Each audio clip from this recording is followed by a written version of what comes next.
agora mais acostumado, né, com o fiozinho, né, para gravar, a gente fica mais feliz em poder conseguir levar para o maior número de pessoas aquilo que a gente veio trazer aqui, né? Sendo que essa semana geralmente acontece, né, apesar de a gente estar na doutrina há 33 anos, né, mas fazendo palestra, esse ano acho que nós fazemos 28 anos que trabalhamos fazendo palestra na doutrina espírita, a gente vem fazer a palestra, eu acho que durante esses 28 anos, mais o tempo profissional de palestra, eu já fiz mais de 4.000 palestras, né? Muito mais de 4.000. E parece que sempre é a primeira, né? Você chega de manhã, né? Aí começa a pensar o que é que você vai dizer, apesar de ser um tema bastante conhecido, esse capítulo 26 do Evangelho segundo o Espiritismo, que às vezes muitas pessoas confundem, né, que o médium tem mais obrigação de que a gente que vai até o médium, né, pedir ou receber um passe ou receber uma ajuda de qualquer forma.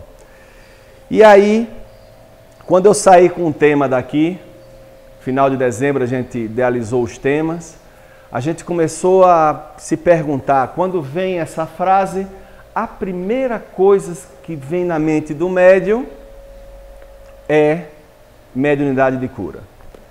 Eu ganhei esse livro, eu acho que ele já faz uns 16 anos. Nunca tinha lido esse livro, nunca. Até porque eu não tinha tido tempo de ler e comecei a ler ele agora no dia 6 de janeiro. Li pouca coisa, mas eu acho que o que eu consegui ler dele me dá a condição de a gente entender o que está nesse livro, Mediunidade de Cura, né? Porque a gente começou a trabalhar com isso há muito tempo. A história, eu vou contar a vocês um pouco como começou essa história, até para a gente chegar na história de hoje, que eu acho que é interessante. Nos anos 80, final dos anos 80, eu conheci o Edson Queiroz, que incorporava o Dr. Fritz lá em Pernambuco e fazia cirurgias espirituais na Federação Espírita de Pernambuco e mais próximo também tinha uma casa espírita onde ele atendia. Nessa época foi incorporado ao grupo o Augusto César Vanucci, que apresentava o programa Terceira Visão na Rede Bandeirantes.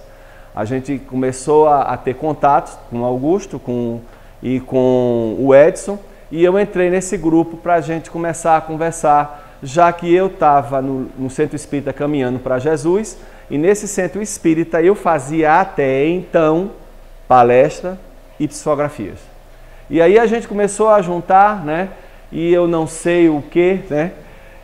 O Edson era uma pessoa muito ocupada e muitas pessoas chegavam perto dele, mesmo da federação ou de outros centros, e passavam na vida dele rápido. E eu não passei, né? Eu cheguei, a gente chegou junto, e no primeiro atendimento que ele me colocou a par, foi uma cirurgia mal sucedida de um casal de jovens que tinham ficado cegos nos Estados Unidos com uma operação laser nos olhos. E ele me chamou para eu conhecer aquele casal de 21 anos que tinha acabado de chegar dos Estados Unidos com as córneas queimadas. Casal de brasileiros que tinha ido operar lá e deu errado a operação. E eu olhei, né, sem entender o porquê da minha presença ali, e ele disse, o que é que você diz disso? Aí eu disse, né, eu me lembro muito bem disso, tudo tem seu tempo certo. E foi interessante que ele olhou para mim e disse, você está certo. Aí olhou para eles e disse, o tempo que vocês foram fazer a cirurgia estava errado e eu nada posso mais fazer. E não podia mesmo mais nada fazer, né? Porque a parte matéria já estava toda comprometida, né? Bem comprometida. Hoje a parte visão é fácil de trabalhar, até então naquela época eu não conhecia muito a parte visão, porque nós como os médios trabalhadores, o médio de intuição, principalmente o médio de intuição, não o médio de incorporação total, mas o de intuição, ele tem que estudar muito para entender as coisas. E eu dizia, naquela época, os dois, a gente conversava, né? E eu dizia que o médium, um médium trabalhador, nós aqui, o médium trabalhadores, devemos operar o espírito e não a matéria. A matéria é um resultado da operação bem feita do espírito. Quem tem que operar a matéria são os médicos que se formaram para isso. Quem tem que mexer na matéria. Mas, quando bem operado o espírito, o resultado se dá na matéria. E como é que se opera o espírito? Através do poder da palavra. E naquele momento, eu muito entusiasmado, devia ter 88, eu estava com 29 anos. 29 anos. Eu estava com 29 anos, o Edson era mais velho do que eu, o Augusto também era mais velho, mas eu, com aquele entusiasmo todo, né, aquela coisa, eu cheguei e pensei, né? Eu acho que a gente tem que fazer algo a mais do que só atender nas casas espíritas. A gente tem que fazer uma fundação, um hospital espírita. Uma coisa grande, onde o homem, o ser biopsicossocial espiritual, porque o homem é um ser biopsicossocial espiritual, terá que ser atendido integralmente, né? Então aquela vontade, aquele desejo assim, meio até maluco, né? Porque o jovem, né, assim, dentro da doutrina jovem também, eu estava na doutrina há 7 anos, estou com 32, exatamente, estava com 7 anos, né? 32 de doutrina, eu estou com 50, vou fazer 55 anos, vou fazer 55, né? Então a gente ali, novo na doutrina, começou a perceber que tinha algo se demonstrando no ar, que hoje ao ler esse livro, né, a gente começa a perceber o presente que essa casa também está sendo na minha vida. Porque ela faz com que eu comece a pesquisar novos assuntos e novas coisas. A olhar livros que estavam guardados na minha biblioteca que eu nunca olhava. Até a percepção da junção de vários setores espirituais nos dá gratuitamente o que recebesse gratuitamente. Essa é uma percepção muito forte, porque eu me lembro quando eu fui abrir meu consultório, isso depois de algum tempo de psicologia e terapia lá em Pernambuco, eu me questionava muito, porque naquela época eu atendia na Federação e atendia no Centro Espírita Leon Denis, no Leon Denis eu atendia, né?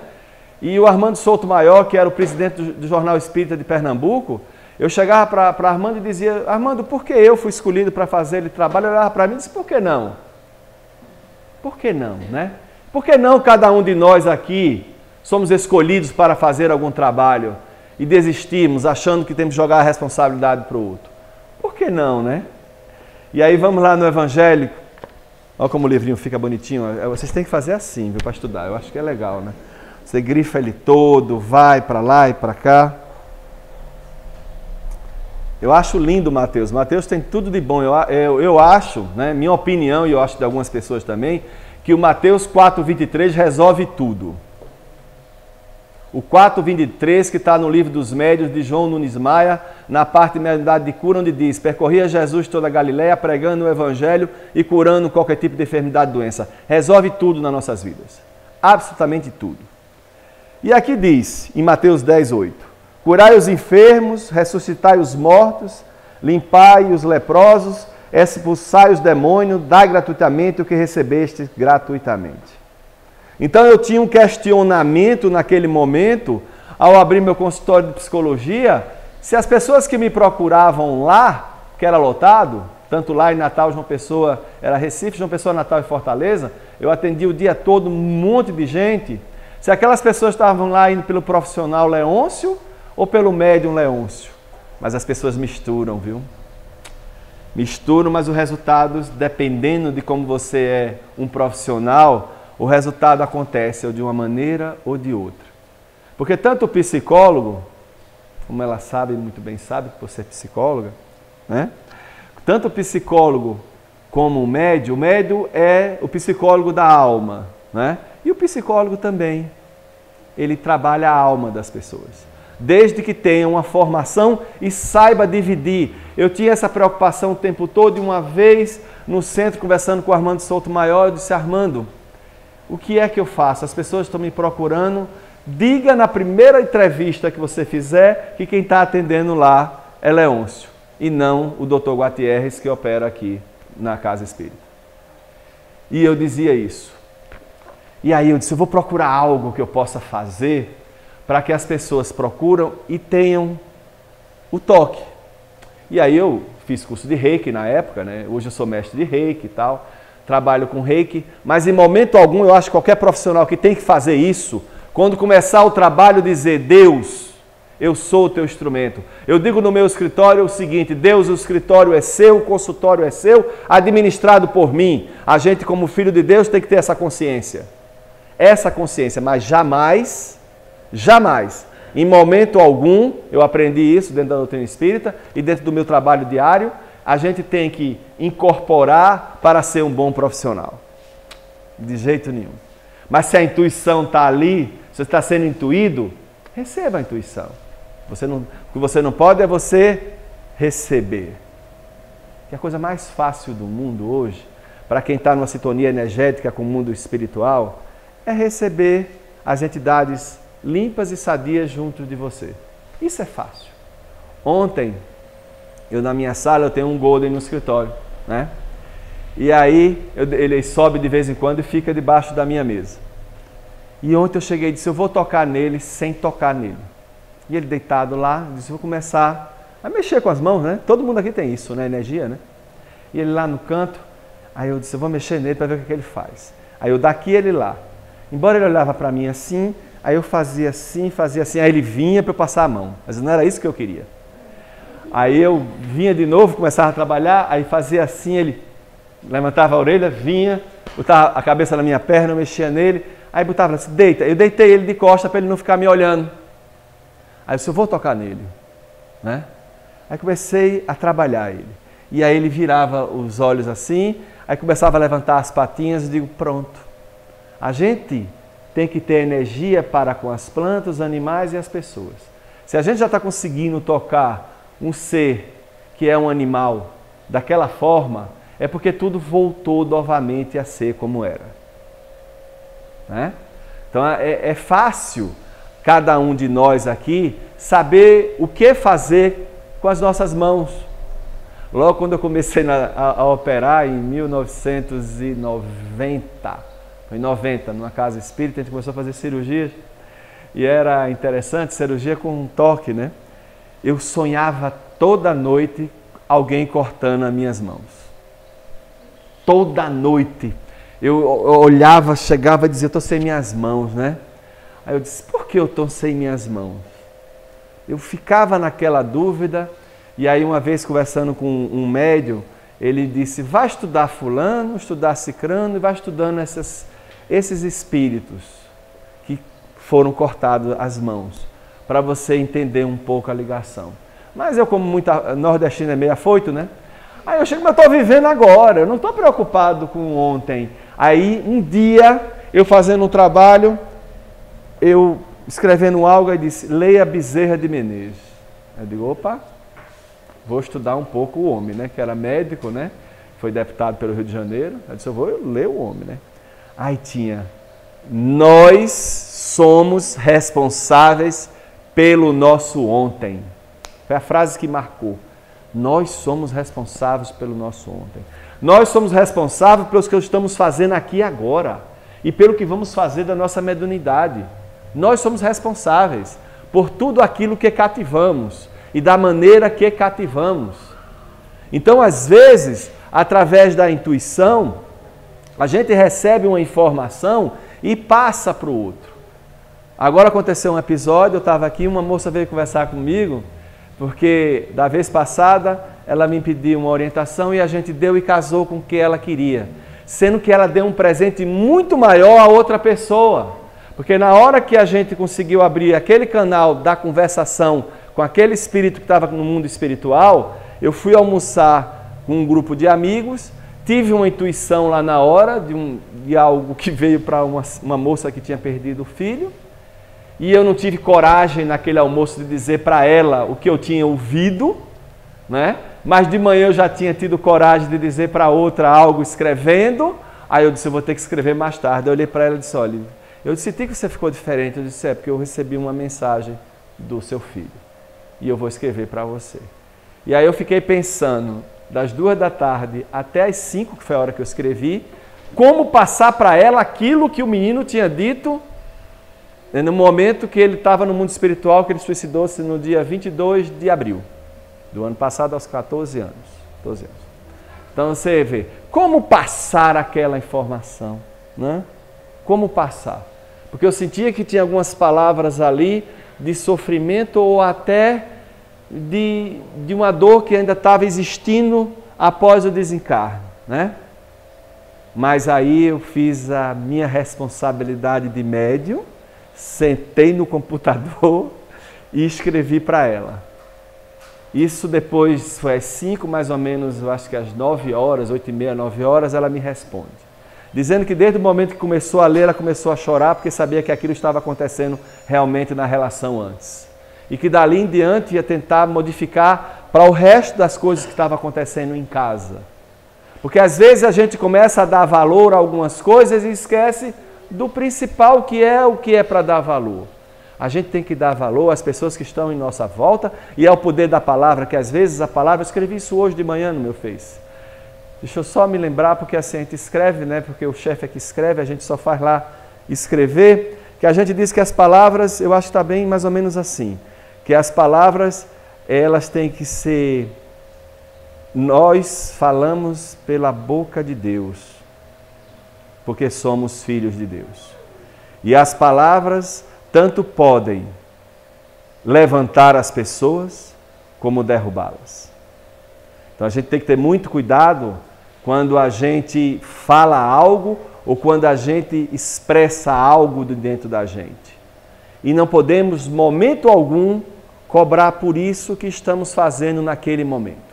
Então você vê, eu trabalho com psicologia, mas o que eu recebo de insights durante o dia todo, eu escrevo para um monte de gente e não cobro absolutamente nada. Porque aquilo ali, eu sei que é intuição.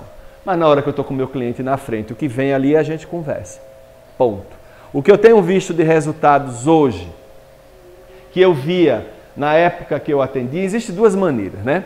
A mediunidade, quando ela é bem trabalhada numa casa séria, com as pessoas sérias, com os doutrinadores sérios, com os guias sérios. Como essa casa está preparada para isso ser feita? Ponto.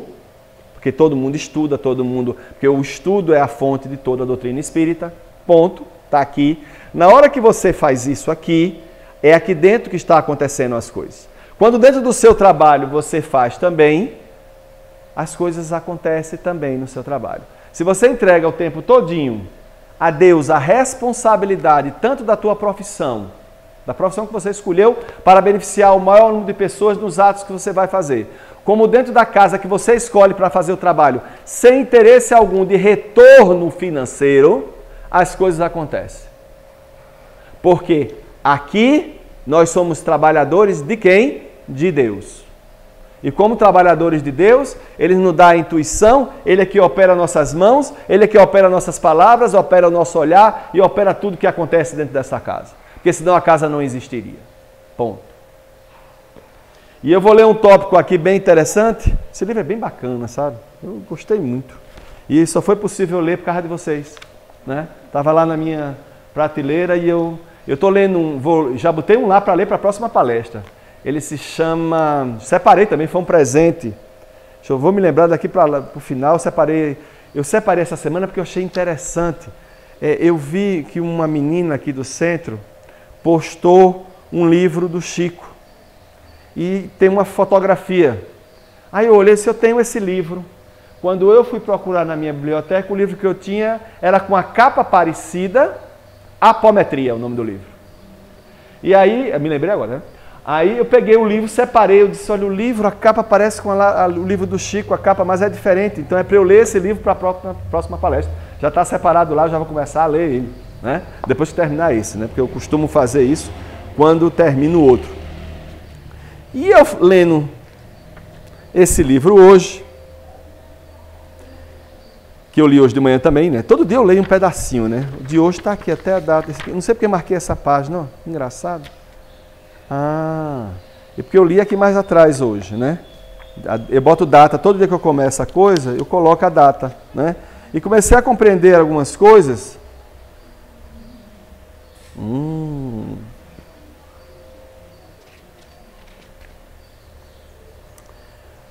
Às vezes as pessoas pensam, muitas vezes pensam, não, só quem é médio é fulano, cicrano e beltrano de uma determinada origem e de uma determinada casta da sociedade. Não. Todos nós somos médios. Uns mais ostensivos e os outros menos ostensivos. Sendo que, o que é mediunidade? Vamos lá. Mediunidade é o sentimento de ajudar ao próximo através da expressão matéria sua, mas de uma comunicação espiritual. A palavra mediunidade, ela só é aflorada se houver essa comunicação de desencarnado para o ser encarnado. Ponto. Não existe diferença de mediunidade dessa. E as pessoas que pensam, não, eu sou médium, mas eu não vou desenvolver nada agora, porque eu acho que minha vida está muito boa para eu ficar se preocupando com os outros. Tararana. Pronto, vai vir de novo. Vai vir de novo, pode vir, né, com uma pessoa que você não quer vir, né? E aí eu estava me lembrando como a gente deve valorizar as pessoas, dar apoio às pessoas e ter conhecimento com Deus, né? Aí eu me lembrei de uma historinha agora que eu vou contar para vocês, de um filho, como nós, e o pai, como Deus, que se preocupam com a gente, né? O filho, um pai muito rico, porque Deus é rico, né? Então, o pai muito rico e o filho vivendo do que o pai tinha. O pai chegava, filho, venha trabalhar, venha conhecer a empresa, venha conhecer de perto tudo que você tem. Não, pai, você tem um monte de administrador aí na empresa, um monte de pessoa para fazer cada um a sua parte. Eu vou me divertir com meus amigos, o dinheiro da gente não vai acabar nunca. Um ano depois o pai chama, filho, eu estou doente, eu queria que você tomasse conta da empresa agora, que eu estou para ir embora, e você tem que começar a aprender as coisas. Que é isso, pai? Os administradores são muito bons aí, não vão tomar conta da empresa, eu quero mais me divertir com meus amigos. Filho, esses amigos estão com você hoje, porque hoje você tem uma condição financeira boa. Na hora que você deixar de ter, seus amigos vão se mandar. E aí, o pai chama ele de novo mais uma vez e diz, filho, venha trabalhar na empresa. Aí o filho disse, vou não, pai. Eu vou sair com minhas namoradas, eu estou com várias agora, uma em cada estado, viajando, né? E isso aqui a gente tem uns administradores maravilhosos e a gente vai deixar que as coisas aconteçam com eles. Um ano depois, o pai morre e o filho não entendia nada da empresa, ia lá só pegar o dele todo mês. Ia lá, me dá meu dinheiro, tal. 2 anos depois, a empresa quebra. E aí, quando vai ler o inventário, o que foi deixado para o filho? Um celeiro lá velhinho, né? E dizia o seguinte, filho, quando o resto acabar tudo em sua volta, quando teus amigos não mais olharem para você, não quererem mais te ver, porque o dinheiro acabou, né?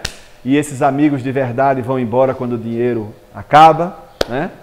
Quando as festas acabam, vá lá no celeiro, tem uma corda, bote a corda no seu pescoço, suba no banquinho, bata no banquinho e se enforque. Naquele momento ele disse, meu pai me dizendo isso, uma pessoa que foi tão boa a vida toda, me dizendo que eu tenho que me matar quando acabar o dinheiro. Mas o dinheiro não vai acabar todo não, a gente tem umas coisinhas aqui. Um ano depois, acaba o dinheiro, ele começa a procurar os amigos e os amigos, né, distanciam porque ele não tem mais aquilo que os amigos procuravam, né? O dinheiro acabou tudo, então acabou o brilho das coisas que poderia ter para fornecer para os outros. Ele lembra de quê? Do celeiro. Ele disse, meu pai tinha razão, hoje eu não tenho mais ninguém na minha vida eu vou lá no celeiro e vou fazer o que meu pai mandou eu fazer. Desesperado, chega no celeiro, só aquele lugarzinho quadrado estava reservado. Aí ele olha, está lá a madeira, está lá a corda. Aí ele olha, será que meu pai me deixou isso mesmo para eu fazer? Será que é isso mesmo que eu tenho que fazer? Mas naquele momento de covardia misturado com angústia, ele sobe no banquinho, bota a corda no pescoço, e o que é que ele faz? Bate no banco, se pendura, aí naquele momento a madeira quebra. No que a madeira quebra, cai um monte de dinheiro e joias no chão.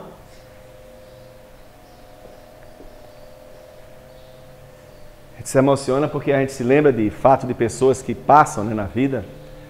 E diz o seguinte, agora você tem uma nova chance. Como é que a gente está se prendendo nessas novas chances que a gente tem? Não é? Então o Pai ele nos dá chances a todos os momentos, que é com a mediunidade, que é com o trabalho que se faz, e a gente esquece. Porque Deus dá a gente todos os dias novas chances. E Ele deu ao Filho dele aquela nova chance, dizendo, tá aí tudo isso, mas agora você tem uma nova chance. E aí você tem que ter a consciência de que como ter aquela chance. E é nessa encarnação que a gente tem essa nova chance, e às vezes a gente fecha os olhos em ajudar, em ouvir, em passar as mensagens que tem que passar, em trabalhar em prol daqueles que precisam, não é?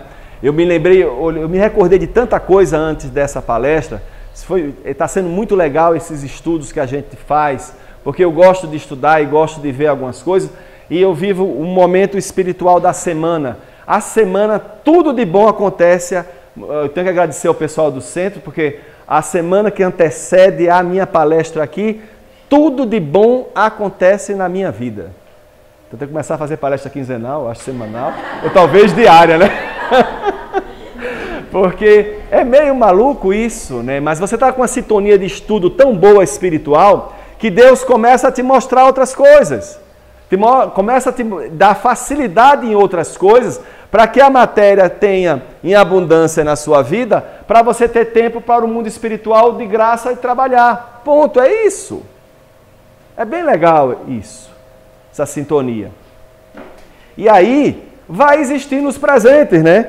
Que você vai lendo e você vai compreendendo, porque eu leio tudo, viu? Tudo que é bom eu leio. Caiu na minha mão, menino, eu leio, entendeu? Você veja que coisa forte isso.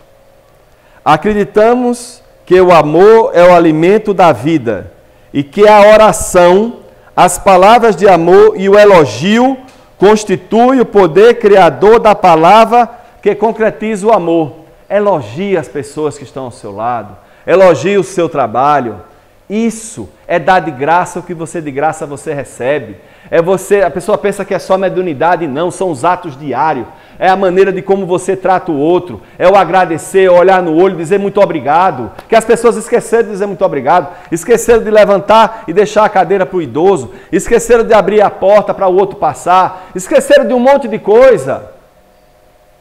Desencarnou agora recentemente, segunda-feira, dia 6 com 7, 13, né? Dia 13, essa semana agora, pronto, dia 6, desencarnou um rapaz de 24 anos que a gente conhecia, e esse rapaz desencarnou, e quando eu fui perguntar a algumas pessoas da academia, ele era personal da academia, ele teve um câncer, durante 3 meses o câncer pegou ele, levou para o mundo espiritual, ponto.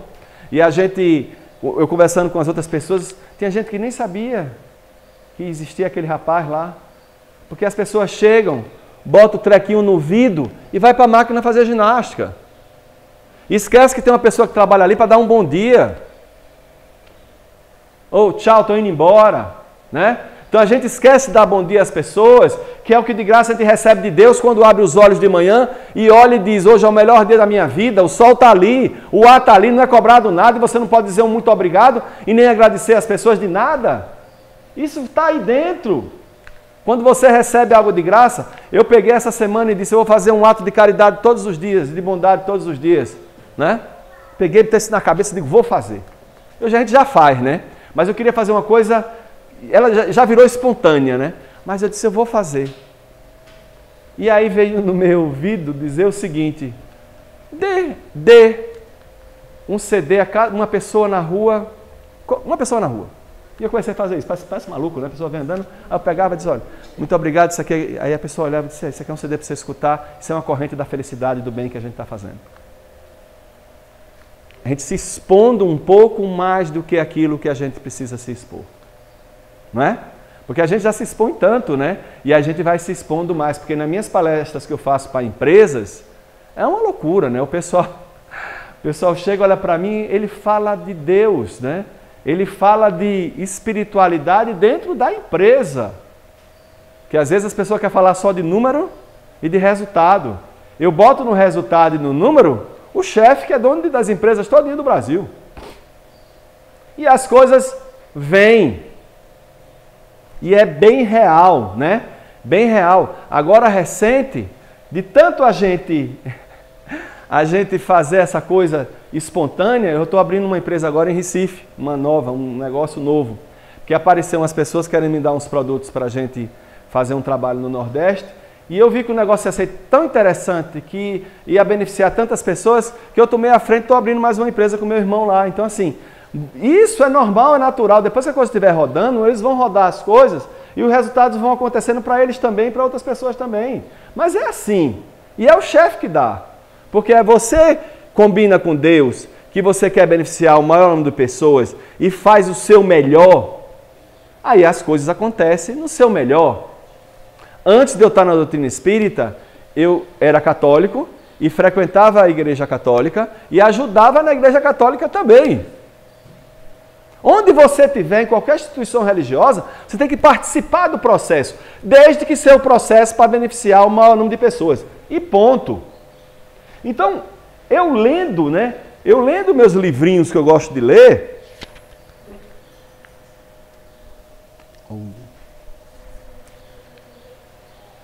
você vê que legal, isso eu já faço, sabe? Mas eu acho que se todo mundo fizesse será legal. Eu acho que a maioria de vocês fazem, né? Agradecer a todas as coisas do universo. Agradecer o cachorrinho, a planta, a cadeirinha, né? Você que gosta de animal, né? Isso é maravilhoso, eu também gosto. Eu acho que quem não consegue gostar de um animal não gosta de si mesmo, porque o animal é um espírito também em evolução, né? Então quem nem compreende ali a planta, cuidar da planta, cuidar da casa, né? Não só vir à casa, perguntar, olha, eu posso vir aqui ajudar em quê? Eu posso limpar isso aqui? Isso é um talento que eu tenho, né? Mesmo sendo, não, eu tenho um curso superior. Eu não vou fazer isso daqui. Não, porque eu tenho um curso superior. Eu ganhei um prêmio um tempo atrás, né? Uma pessoa me deu um prêmio que foi um agradecimento.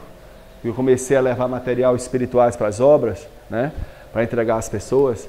E o prêmio maior foi saber que um rapaz que era drogado, né? Ele usava droga numa obra, ele veio usando, tinha perdido a família já por usar droga.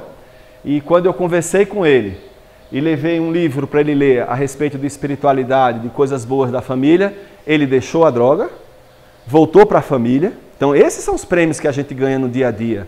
Quando a gente sabe, um dia eu cheguei no canto, vi ele numa obra, 3 meses depois eu vi ele forte, disse, que legal, você está forte. Eu voltei a me alimentar, voltei para a minha família e deixei completamente de lado a droga que eu estava usando. As pessoas querem melhorar. Se cabe nós aqui dar de graça aquilo que a gente recebe, que é o amor de Deus, a gente como filho tem que passar o amor para as pessoas, né? Olha, veja que louco é isso. Ver sempre, vamos ver se a gente consegue fazer esse exercício, lembrar agora de uma pessoa que a gente acha que não gosta. Todo mundo aqui lembrar de uma pessoa que a gente acha que não gosta. Aí nesse momento, ver sempre as partes positivas das pessoas, coisas e fatos, e nunca as suas partes negativas. Porque quando você desenvolve dentro de você o mal no outro, você transfere para você aquilo que você está vendo no outro. Em João, acho que é 10:12, João diz, aquilo que eu vejo no outro está latente em mim. Então se eu começo a botar defeito no outro, problema no outro, é porque está latente em mim. O que você deve usar na sua intuição no dia a dia? Se eu acho que algo vai me fazer mal, eu não entro naquele algo que vai me fazer mal. As energias existem, tanto a pesada como a leve. As coisas têm que ser suave. Existe um livro que chama-se As 7 Leis Espirituais do Sucesso, do Deepak Chopra, que diz o seguinte: primeira pergunta, é bom para mim o que eu vou fazer? Se é, vá para a segunda. É bom para quem está em minha volta? Faça. Se for só um sim, não faça. É demagogia eu dizer que amo o outro, me preocupo com o outro e não se preocupe comigo. Isso é demagogia, isso não existe. Você primeiro tem que se amar, se respeitar, se aceitar, para poder respeitar, amar e aceitar o outro.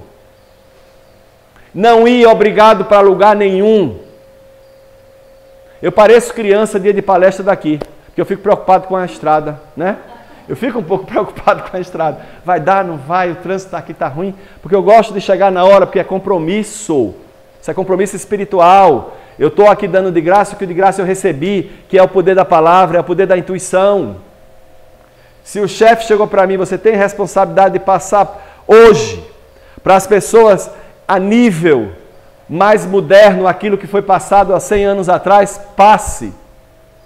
Sem perder o quê? Sem perder a energia, a sintonia e a essência que Deus passou para as pessoas. Isso é que é importante. A essência do cuidar, a essência do amar as pessoas. Não o amor de uma coisa de ato, não, que esse já foi. O amor de sentimento, esse sim, esse permanece. É o amor do cuidar, né? O amor que Deus tem com a gente. Porque a gente, cada dia que passa, as coisas vão sendo jogadas em nossa cara, que se eu tenho uma condição melhor, eu vou mandar em tudo. E vou conseguir resolver tudo. E não é assim que funciona, porque a gente vai vir em outras encarnações, e nessas outras encarnações a gente pode vir com problemas muito mais sérios. Aí você se pergunta, a gente pode se perguntar uma coisa aqui bem interessante: por que algumas pessoas que são tão espiritualizadas, às vezes morrem com alguma doença diferenciada? Isso é uma pergunta que pode... Eu consegui hoje entender um pouco mais isso. Eu estava lendo hoje de manhã, né? Está aqui, hoje de manhã, a data de hoje, bem interessante, né? Porque é uma pergunta que a gente faz, né? E diz, fulano é tão ruim porque ele não vai embora, e fulano que é bom, né? Tem uma doença. Porque ele veio com a consciência nessa encarnação que tinha que pagar aquilo e superar aquilo, que é um karma passado. E nessa existência, ele vai passar por aquilo. Pode atenuar? Pode. Quantos casos a gente vê de pessoas que as pessoas atenuam dependendo da maneira que ela vá vivenciando aquilo, dependendo da maneira que ela vá fazendo a parte dela. Eu me recordei de um fato, 97, deixa eu ver, 28 de 97, aí passou o período, ele morreu em setembro de 98.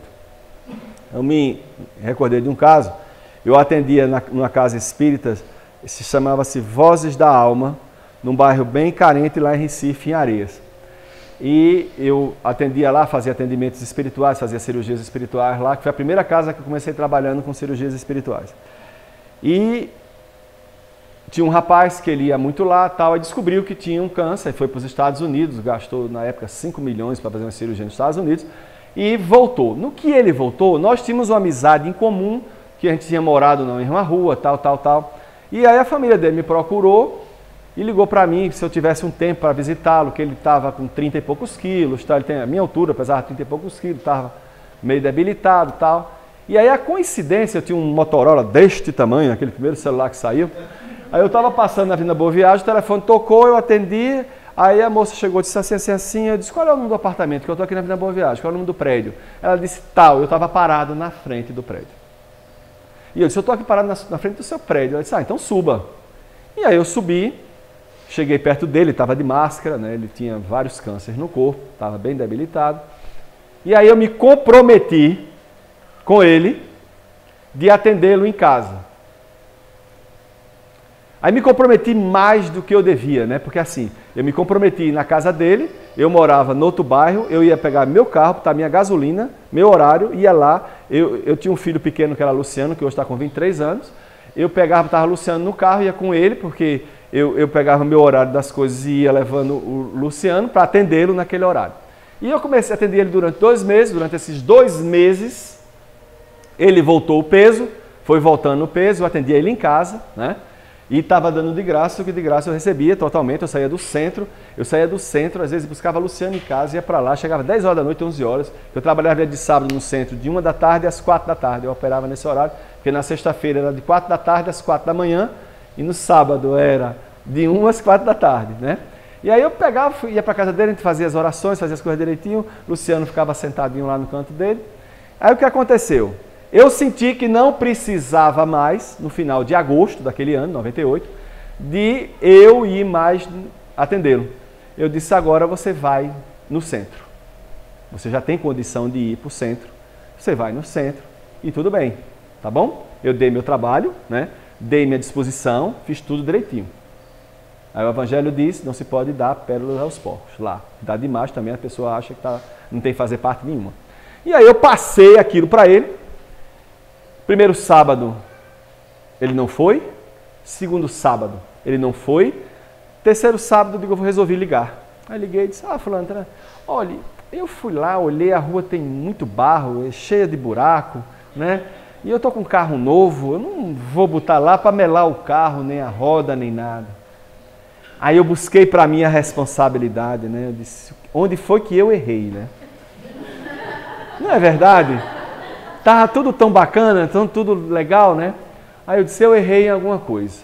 Aí eu disse, mas também eu não posso ir mais na sua casa, porque eu tenho um desgaste perispiritual grande. No centro, o atendimento é legal, porque tem toda a proteção dos guias, tudo direitinho, e eu não vou poder mais ir. Você está bem, então você vai na hora que você puder. Lembro muito bem, final de setembro, estou em João Pessoa, meu telefone toca, o celular deste tamanho. Eu atendo, é a mulher dele dizendo que ele estava internado no hospital tal, que tinha baixado toda a imunidade dele e ele estava lá. Na hora que eu entro no hospital, a primeira coisa que ele me pergunta é isso. O que é que eu tenho que fazer para sair daqui? Eu disse, mais nada, que daqui você vai para o mundo espiritual. Mas vem naturalmente, é tão louco, porque vem naturalmente, né? A gente fica até com medo, né? E aí a irmã dele olhou para mim e disse, naquele momento, disse, agora você vai mentalizar para que ele vá para o mundo espiritual mais rápido. Eu digo, não vou não. Agora, se você continuar fumando dentro do quarto, chegando com cigarro dentro do quarto, ele vai mais rápido para o mundo espiritual do que no período tal. Mas ele desencarna no dia tal, a hora tal. Ponto. Eu acho que é meio maluco, né? O chefe bota algumas coisas às vezes para a gente e a gente diz naturalmente. E aí ele olhou para mim e disse assim, mas assim... Aí ele deitado na cama, né? Aí eu disse, mas até lá eu vou ficar vindo todos os dias aqui. Eu lhe atendo aqui no hospital, eu venho aqui, era perto da minha casa, era até melhor, eu venho, para você não sentir dor. Ele sentia dores horríveis, os cânceres tinham voltado todo, né? E a gente, porque a reforma íntima quem tem que fazer é a pessoa, eu não posso fazer por ela a reforma íntima não, viu? Quem tem que fazer a reforma é ela, tá aqui, ó. Aqui, ó, veja aqui. Olha aqui, eu vou ler para vocês. Ó, eu posso fazer a prece e tudo, mas ó, a justiça de Deus é como um sol, se distribui para todos, tanto para os pobres quanto para os ricos. Qual pode ser o fervor daquele que encarrega um terceiro para orar por ele? Qual é o fervor desse terceiro quando delega seu mandato a um outro? E esse é um outro. Eu não posso orar por você. Eu posso ajudar você a orar junto. Depois que você aprende, você faz sozinho. Ponto. Porque cabe a você, com sua reforma íntima, como está lá em Mateus 4:23, descobrir o caminho das pedras e correr lá. Aqui tem um monte de prece legal. Só é pegar aqui e fazer. Porque quando você está sozinho no seu canto, pedindo a ajuda de Jesus ou de Deus, ele está presente na sua vida. E ponto. O médio tem uns mais ostensivos e outros com mais obrigações, como eu tinha naquele momento de dizer aquilo, e disse, olha, chegue segunda-feira, chame o cabo do cartório e passe logo seus bens para todo mundo. Porque senão quando você morrer, vai brigar tua irmã com tua ex-esposa, com a esposa, vai brigar todo mundo para ficar com o que é seu. E ele fez aquilo. E no dia tal, na hora tal, ele foi para o mundo espiritual. Novo, tinha 49 anos na época, né? Então era uma pessoa que eu gostava muito, né? Era por isso que a gente saía para eu ir lá vê-lo, né? Mas eu fiquei perguntando, onde foi que eu errei? Então nós temos que ter cuidado também no que estamos dando de graça também, né? A gente tem que ter cuidado do que estamos dando. Embora a gente não deve olhar o que a gente está fazendo, não. Mas a gente tem que ver como a gente está fazendo. né? Então, aquele cuidado que eu tive naquela época, eu atendo pessoas em hospital, vou para o hospital, as pessoas me apanham, às vezes eu vou para outro estado atender, como atendi. Houve um ano retrasado, houve um caso em Recife que eu disse à família, olha, será o último Dia dos Pais dele, será o último Natal dele. Ele não chega ao Ano Novo. E eu acho que isso é um presente de Deus, às vezes você ter essa intuição. Porque a família pode mudar aquele resultado? Pode. Aconteceu, eu estava em maio de... Tem umas datas bacanas. Eu acho que em maio de 2002 eu estava no Hospital Português, numa UTI, atendendo uma senhora que estava em coma. E a família toda, eu tinha um trabalho com essa família toda, que era de uma casa espírita, que eles iam muito no Vozes da Alma. E eu fui atender ela, que ela estava em coma, né? E ela era mãe de um pessoal que tem uma banda de forró, uma dessas bandas grandes aí. E eu estava atendendo ela e era maio, antes do Dia das Mães. E eu olhei para ela lá, né? Até o médico, o enfermeiro chegou e disse, o senhor é médico? Eu disse, não, eu sou médium. Aí ele disse, médium? Eu digo, é. Aí ele chegou e disse, mas essa daí não tem jeito mais não. Eu disse, tem. Dia das Mães ela está em casa. Poder da palavra, gente. Aí eu cheguei e disse, e agora, chefe, o que é que a gente tem que fazer? Né? Tem que perguntar ao chefe. A gente diz, o chefe manda a gente dizer, mas a gente tem que ir para ele agora, né? Isso foi um caso, ela está viva até hoje. É um caso bem legal, porque o que foi que veio da minha cabeça? Espera a família entrar. Porque eu já estava lá, do lado dela, a família entrou, ela em coma e a família. Um brigando com o outro por causa de negócios, né? Brigando e ela lá. Aí eu olhei para ele e disse, está tudo errado. Eu disse, por quê? Eu disse, porque ela está escutando. Aí o pessoal, não está nada, se ela ama vocês, se amem também. Diga, entra um de cada vez para dizer que a ama. Não venha trazer problema para ela, ficar aqui conversando problema. Vocês vão tirar ela daqui, vocês, com as suas orações, com a parte de vocês. Todos eles hoje estão na doutrina espírita, todos eles. Essa semana mesmo teve um até que escreveu no meu Face um negócio legal que só. Então assim, todos eles estão. Então a gente conseguiu trazer os filhos para cá quando eles fizeram a parte deles. A gente só fez dizer que era isso, e eles fizeram. Dia das Mães ela estava em casa e está dando Dia das Mães até hoje. Depende muito de como a gente, mas é que tá. Eu apuro a intuição, apuro. Eu tento me colocar no lugar do outro, tento o máximo possível. Eu estudo, porque nada sem estudo você não resolve nada. Eu leio esse evangelho, esse aqui é o segundo, deixa eu ver de quando é esse aqui. Porque eu tenho um bem antigozinho que eu já trouxe para cá, bonitinho. Esse é de 2001, já tem 13 anos. Aí eu grifo, regrifo, faço tudo, né? Não está escrito que minha casa será chamada casa de orações por todas as nações? É oração, gente. Uma oração bem feita. Ter tempo para estar com Deus. A gente não tem tempo para ver futebol, tem tempo para ir para o bar, tem tempo para assistir a novela, tem tempo até para assistir Big Brother. Graças a Deus eu não tenho esse tempo, né? Esse tempo eu me excluo desse tempo. Não, porque aquilo é uma novela a mais também, né? É um grande negócio, né? Assim, às vezes as pessoas... É um negócio. Eles descobriram um negócio, caminharam no negócio e foram no negócio, né? Então, assim, a gente tem que... O que a gente olha, preste bem atenção a isso. O que a gente olha é aquilo que a gente quer para a vida da gente. Então, pegue aquele tempo que a gente está desgastando, às vezes, com coisas que não vão somar em nossa vida... e traga para junto. Eu, quando estou com um pouco de tempo na minha mesa do trabalho, eu entro no Face, escrevo algo para alguém ou escrevo algo para um grupo de pessoas. Eu tenho um caderno do meu lado da minha mesa, do meu lado, que eu escrevo o que eu quero no dia nele 10 vezes.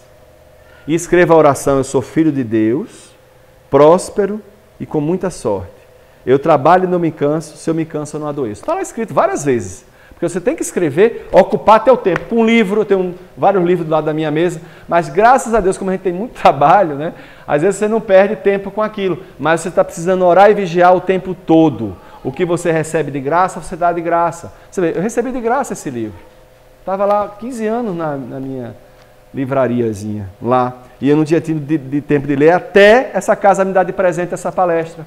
Porque na hora que eu recebo esse presente, eu tenho que dar o melhor de mim aqui. Por mais conhecimento que eu tenha e por mais ajuda, porque eles ajudam, viu? Eu vou te contar uma coisa. Se eu fechar o olho aqui, eu faço a palestra todinha sem precisar nem abrir o olho, viu? é uma beleza. Eu já fiz prova de faculdade assim, era engraçado, mas eu fazia a prova para buscar as coisas que eu tinha estudado, viu? Em algum momento, né? E aí o pessoal chegava a olhar para mim, assim não vale. Ele fecha o olho, vê os amigos dele todinho, diz como é o trabalho, né? E a gente faz, né? Eu, quando terminei pós de Psicologia Organizacional, eu fui aluno nota 10 da universidade, né? Eu no convênio da Universidade Federal e Unicap. E eu nunca tinha feito Psicologia, tinha estado fazendo pós. E eu passei com nota 10, tanto é que eu fui indicado para mestrado direto, porque em 200 anos de faculdade ninguém tinha conseguido tirar aquela nota.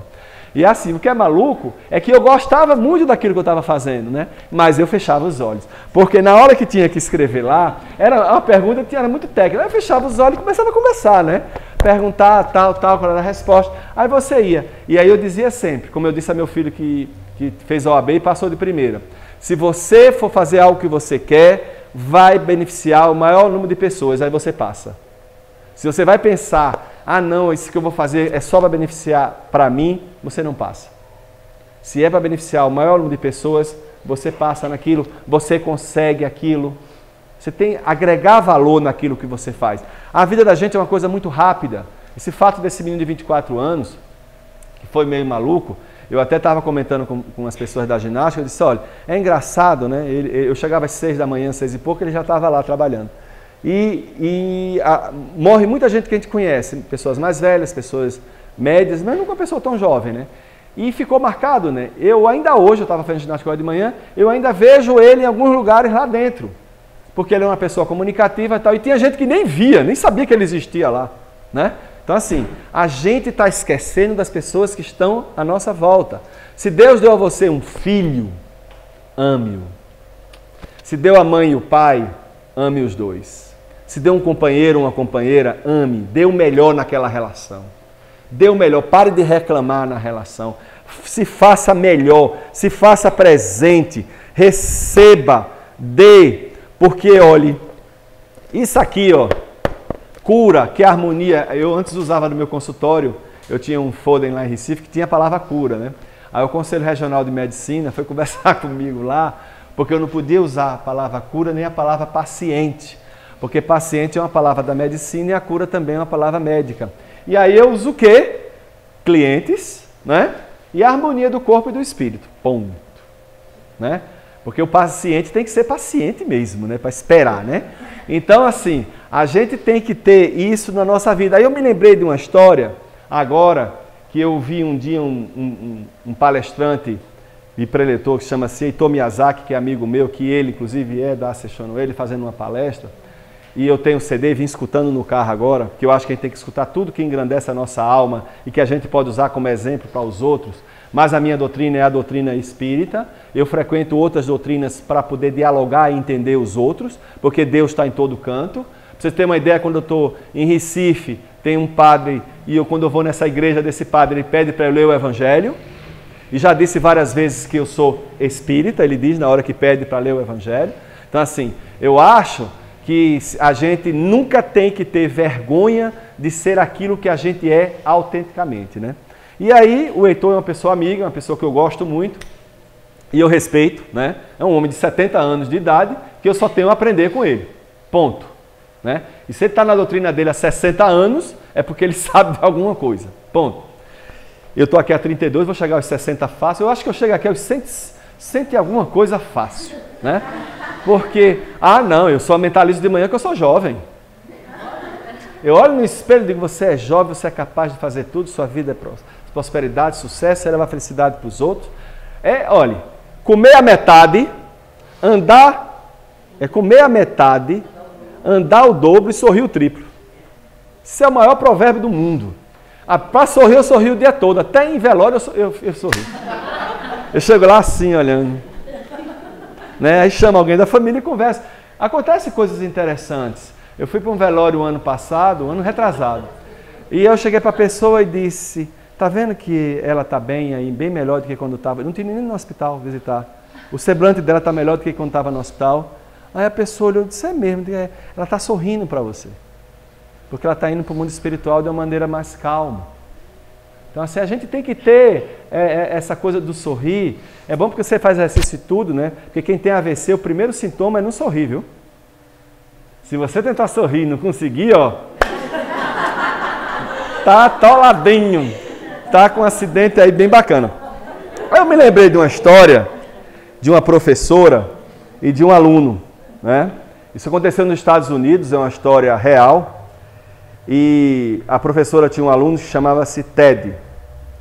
E ela, se preocupando com o menino, ela era no 5º ano, e ela começou a observar o menino. Ela sabia que o menino tinha potencial, e ele chegava na escola com roupas sujas, e sem entender muito aquilo que ele queria fazer. E ela queria dar nota baixa para ele, mas ela disse, não, isso é que a gente tem que fazer na vida da gente, viu? Prestar atenção aos filhos, prestar atenção às pessoas. Ela disse, vou ver como foi a vida dele na escola. Aí no 1º ano estava escrito lá no Ted, um aluno excelente, sempre tira notas boas, né? E tem muitos amigos. No 2º ano a professora escreveu, Ted, um aluno muito bom, sempre tira notas boas, está com grandes amigos, mas eu estou um pouco preocupada porque ele está preocupado que a mãe dele está doente com câncer. No 3º ano, a professora escreveu, Ted, né? Um aluno, mais ou menos, que acabou de perder a mãe. No 4º ano, estava lá na fichinha de Ted, Ted, um aluno que não tem interesse por nada, porque a mãe morreu e o pai não se preocupa com ele. Porque geralmente a mãe se preocupa mais, né? Isso é verdade, né? Com exceção, né? Com raras exceções, né? Nós aqui somos as raras exceções, né? Então, no 5º ano, ela estava estudando com menina e começou a ver que ela tinha errado. Como professora até então, né? Não ter prestado atenção. Porque a gente tem que prestar atenção quando alguém entra na nossa vida, quando alguém está no nosso trabalho. Olhar o que está acontecendo para ajudar. Olha que cabelo lindo, ó. Que cabelinho lindo, hein? Sou apaixonado por esses cabelos vermelhos assim, né? A gente tem que ser espontâneo, viu? Então, todo mundo sorriu, ó. Não foi legal, né? Então ninguém está com um AVC aqui. Está todo mundo feliz, está todo mundo bacana. Aí no 5º ano ela começou a ver e lembrou-se do dia das professoras que quando o Ted chegou para dar um presente para ela, trouxe uma pulseira faltando algumas contas, enrolada num pedaço de jornal e um perfume pela metade. E ela lembrou-se que naquele dia, mesmo botando a pulseira no braço, alguns alunos sorriram de uma forma diferente e ela começou a chorar.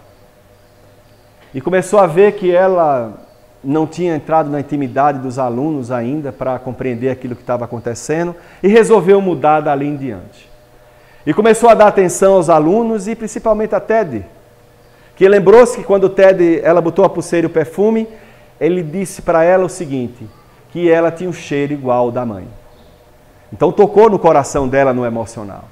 E aí naquele momento ela começou a mudar como professora, como a gente muda às vezes quando a gente sabe da história das pessoas. E ela começou a mudar e ele terminou como o melhor aluno da 5ª série. Saiu da turma dela, no ano seguinte ele escreveu para ela dizendo que tinha passado e que ainda ela era a melhor professora dele. Passados anos, ela foi recebendo essas cartas e um dia ela recebe uma carta do doutor Ted, que eu não vou dizer o nome dele agora, Theodore Sturges, dizendo que ia se casar e que o pai dele tinha morrido. E que ele já estava formado em medicina e que chamou ela para ir para o casamento. No dia do casamento ela vai com o quê? Com o perfume que ela tinha usado e a pulseira faltando uma conta. Você sabe da história, né? A história é linda, né? Até o Heitor se emocionou, imagina a gente, né? Quando ele conta a história, né? E isso é uma história real. E quando chegou no dia do casamento, ele abraçou-se com ela, dizendo que era a melhor professora e que ela tinha ajudado a ele chegar até ali. E ela disse que não, que depois que conheceu ele, foi que a vida dela mudou. Então é isso que a gente tem que fazer nas nossas vidas, né? Quando a gente conhece alguém que vai somar na nossa vida, a gente tem que mudar para melhor. Nunca permitindo que nada, que nenhum programa, que coisa nenhuma que é nos mostrado que é de ruim, é aquilo que a gente quer para a nossa vida. A gente tem que ver o que é melhor, porque a gente recebeu de graça de Deus todos os dias o ar que a gente respira. a vitalidade que a gente tem, isso vem de Deus. E nunca esqueçam de uma coisa: câncer, AIDS, essas doenças que estão por aí, elas vão embora do mesmo jeito que vêm, dependendo da nossa mudança interior. Depende da nossa mudança interior. E essa casa, ela vai começar esse trabalho de começar a ter um atendimento mediúnico. Quem vai avisar vocês é o mentores da casa, quem vai preparar vocês é o mentores da casa, porque eu vejo essa casa numa grande luz, né? E essa grande luz, ela atrai o quê? Quando você tem luz externa, você atrai aqueles que têm luz para dentro. Então, a iluminação, se vocês... Porque um dos talentos que a gente tem é o do ver. Quando a gente olha para vocês por cima, existe uma luz muito forte nessa sala. Cabe a gente ter essa sintonia de buscar essa energia para a gente. Porque é assim que funcionam as coisas, né?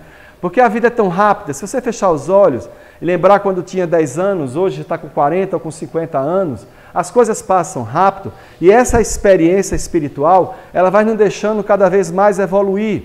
Porque o médium, ele evolui a cada dia e vai buscando as responsabilidades dele a cada dia. O que é engraçado é que hoje, quando a gente abre as mãos, né? Eu acho que com vocês acontece, quando a gente está numa casa séria, com trabalho sério, com energia, quanto mais você faz com as mãos, mais você sente que está indo para alguém ou para algo, esse toque. Porque é assim que tem que ser, né? Você tem que tocar no outro sem precisar tocar. Você tem que estar dentro do outro sem precisar abraçar demais. Você tem que estar no outro o tempo todo, porque a gente é uma família ou não é? Quando a gente ora o Pai Nosso, a gente não diz Pai Meu, porque Pai Meu é egoísmo. Isso é que atrapalha a vida da gente, é o egoísmo. Às vezes a gente chega, a gente quer ser o primeiro e o último a dizer algo. E tem que ser certo. Não, ontem eu escrevi sobre a verdade. Escrevi sobre a verdade, eu me lembrei agora, foi até bom. Que cada um de nós temos uma verdade. Mas se a verdade que a gente tem dentro da gente é elaborada em exemplo e em atos, essa é uma verdade real. Você olhar para Chico Xavier, é aquilo ali. Você olha para o Papa Francisco, é aquilo ali. Não tem maquiagem. Não tem maquiagem. Né? Eu conheci Dom Helder Câmara, era aquilo ali. Ele chegava junto de você, Eu conheci a Dona Selme, que era presidente de um centro lá em Recife, que ela hoje está no mundo espiritual, que ela deve ter vivido aí até uns 90 e poucos anos. Ela adotou 12 crianças. 12. Todos eles hoje estão formados. A pessoa deixava na frente do centro, numa caixa. Na região de Campo Grande, lá em Recife. E o pessoal chegava com a caixa, era com gêmeos, era com menina, com menino, todos formados hoje. Por quê? Porque ela deu a eles a condição de ser alguém, né? E Bezerra de Menezes, né? Vamos buscar lá Bezerra de Menezes, quando ele atende uma pessoa que estava doente de tuberculose, precisava comprar um remédio, o que foi que ele fez? Ele tirou o anel de formatura, entregou a pessoa, e a pessoa disse, mas esse é seu anel, isso aqui não vale nada se eu não puder curar você. Não vale nada, né? Como o pessoal diz, né? Vão-se os anéis, ficam os dedos, né? Então a gente tem que saber como é que fica isso na nossa vida. Então se hoje, aqui hoje, a gente entender o que é que a gente está recebendo de graça e o que a gente vai poder dar de graça para os outros, que é um sorriso, é um aperto de mão, é um bom dia, é um muito obrigado, eu vou ter conseguido fazer a minha parte, que era trazer justamente a questão do agradecimento dentro da vida de cada um de vocês. Então eu tenho que agradecer a vocês pela oportunidade de eu estar aqui presente e poder estudar mais, para cada vez mais trazer a vocês o Evangelho de Deus. Muito obrigado e até fevereiro.